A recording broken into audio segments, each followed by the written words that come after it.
Vous êtes-vous déjà demandé s'il existait des signes subtils révélant l'histoire sexuelle d'une femme?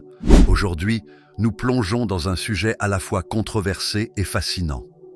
Les 7 signes qui peuvent indiquer qu'une femme a eu de nombreux partenaires. Préparez-vous à remettre en question certaines idées reçues et à découvrir des vérités rarement abordées ouvertement.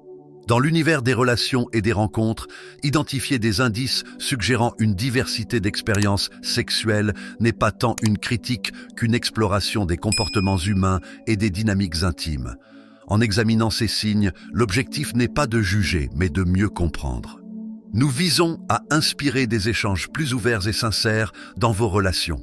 Brisons donc le tabou et explorons ensemble ces 7 indices subtils. Premier signe, le comportement et l'attitude. Le comportement d'une personne peut souvent révéler des indices subtils sur son expérience sexuelle. Imaginez être à une soirée et observer quelqu'un qui attire régulièrement l'attention du sexe opposé par des gestes ou des remarques suggestives. Ces comportements, bien que communs, peuvent parfois traduire une certaine promiscuité. Par exemple, une femme qui est souvent le centre de l'attention dans des contextes sociaux, cherchant à séduire et à obtenir la validation des hommes, pourrait refléter des tendances plus profondes. Bien qu'il n'y ait rien de mal à être extraverti, une attitude fréquemment orientée vers le flirt et la recherche continue d'attention masculine peut être révélatrice. Il est également essentiel de noter que certaines personnes développent ces comportements comme mécanisme de défense ou pour surmonter des insécurités. Cela ne doit donc pas toujours être interprété négativement. Cependant, lorsque ce comportement devient récurrent et manifeste, il peut être un signe indicatif d'un vécu particulier. Deuxième signe, le cercle social. On dit souvent que les oiseaux du même plumage volent ensemble. Le cercle social d'une personne peut en dire long sur ses choix de vie. Si une femme a principalement des amis hommes et fréquente des lieux comme des bars ou des clubs où les rencontres éphémères sont courantes, cela peut susciter des questionnements.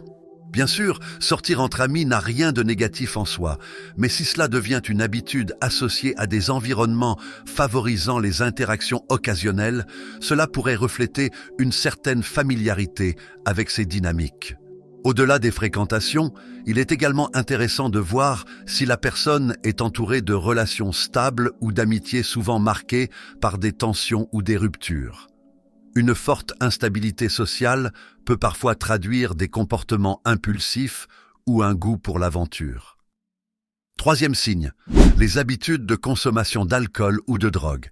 Un autre indicateur potentiel peut être la manière dont une personne consomme de l'alcool ou des substances récréatives. Une consommation excessive ou régulière, surtout dans des contextes festifs ou de rencontres aléatoires, peut indiquer un style de vie orienté vers la recherche d'expériences temporaires. Par exemple, une personne qui se livre souvent à des excès lors de sorties nocturnes, avec des conséquences fréquentes comme des relations non planifiées, pourrait signaler une tendance à l'instantanéité. Il est important de noter que ces comportements peuvent être influencés par divers facteurs, y compris des traumatismes passés ou des pressions sociales.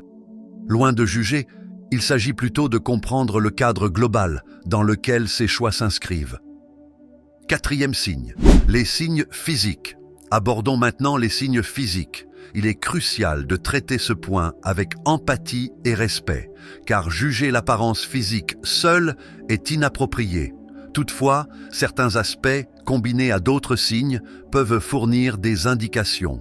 Par exemple, des tatouages visibles liés à la sexualité, des habitudes de toilettage particulières ou encore des infections sexuellement transmissibles peuvent être révélateurs, bien qu'ils ne doivent jamais être interprétés comme une certitude. Il est également possible d'observer une apparence soignée de manière obsessionnelle ou, au contraire, un relâchement total. Ces extrêmes peuvent refléter des tensions internes ou des insécurités liées à l'image corporelle. Tout en restant vigilant à ne pas stigmatiser, ces signes peuvent ouvrir la voie à une compréhension plus nuancée. Cinquième signe, l'absence d'attachement émotionnel. Ici, les choses deviennent plus subtiles. Lorsqu'une personne semble privilégier la satisfaction physique à une connexion émotionnelle, cela peut être un indicateur. Imaginez être dans une relation où l'autre personne évite systématiquement de parler d'avenir, critique l'idée d'exclusivité ou reste distante sur le plan émotionnel. Une telle attitude récurrente peut révéler un schéma sous-jacent où la connexion émotionnelle est sacrifiée au profit de l'éphémère. Il est important de se rappeler que l'attachement émotionnel est essentiel dans toute relation épanouissante. Une personne qui semble constamment fuir cet aspect peut être en train de vivre une forme d'épuisement émotionnel ou être désillusionné par des expériences passées. Comprendre ces dynamiques permet de mieux naviguer dans une relation en tenant compte des besoins et des limites de l'autre. Sixième signe, l'instabilité relationnelle. La répétition de relations courtes ou instables peut également être un signe. Une personne qui change fréquemment de partenaire en passant d'une relation à l'autre sans période de transition peut indiquer une recherche constante de nouveautés ou une incapacité à s'engager sur le long terme. L'instabilité relationnelle est souvent un reflet d'une quête intérieure inassouvie, où la satisfaction immédiate prend le pas sur l'intimité durable. Cela dit, il est également possible que certaines personnes préfèrent simplement des relations courtes et légères. Ce choix de vie peut être légitime et personnel, mais quand il devient répétitif et associé à des conflits ou à des ruptures douloureuses, il peut être révélateur de difficultés plus profondes. Septième signe, l'attitude face à l'engagement. Enfin, l'attitude qu'une personne adopte face à l'engagement peut en dire long. Une peur persistante de l'engagement, exprimée par une réticence à s'investir émotionnellement ou à prendre des décisions sur le long terme, peut indiquer une vision de la vie axée sur l'éphémère. Cette peur peut se manifester par une préférence pour les relations ouvertes ou une distance émotionnelle constante. Cependant, il est essentiel de ne pas interpréter cela comme une faiblesse ou un défaut.